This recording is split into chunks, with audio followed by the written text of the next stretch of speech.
For today's vlog nga, pumunta kami ng SM Telebastagan. Niyaya namin ang in-laws ko mag-dinner for the content. Charot. Charis lang guys, hindi po kami mayaman na, mayabang lang. Anyway, dumiretso pala kami dito sa second floor sa may toys section. Paano ba naman nung maripas ng takbo dito si Tyler? At ang bilis makapili ng laruan. At napansin ko naman tong sleepwear. Akala ko 200 pesos kasi may nakalagay. Pagtingin ko sa original price, 700 pala, syota. At nang wala naman kaming nabili, naglakad-lakad na lang ako. For the window, shopping na lang ang mga person. Bumaba na nga kami dahil hinihintay kami ng in-laws ko dun sa kainan.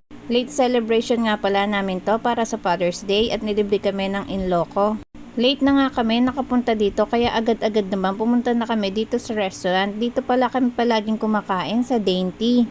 Apakamahal guys pero sulit naman talaga siya. Napakasarap din ng pagkain nila.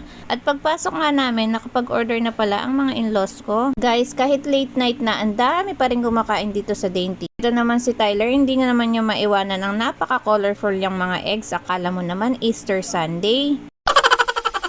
At nang makaupo na nga kami, napag-usapan namin kung paano humaripas ang takbo si Tyler pataas naman. Diyos ko day, kung walang nagbabantay sa anak ko, baka pati siya naipit na rin ng daliri katulad ng nagva-viral ngayon. At una na nga dumating ang in-order na soup ng aking mga biyanan. Ito talaga ang bet namin na soup, lalo na ako, kaya siguro ito din yung in-order nila.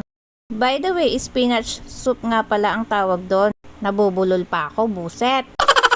At dahil nga favorite ko to, hindi ko na pinalagpas at nilafang ko na nga. Apakasarap zay at napakainit pero sulit.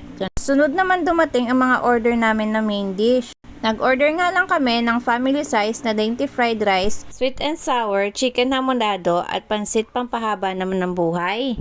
At syempre, for the chismis ang mga first son. At nang matapos na nga kaming kumain, dumiretso naman kami dito sa Starbucks. Syempre, hindi makukumpleto ang pagiging social climber natin kung hindi tayo magkakape sa SB, di ba? Diyos ko, kahit wala na kaming pera, basta makapag-SP lang for the go. Wala na nga kami magawa dito sa SM at ito naman ang tita niya, inaasar siya.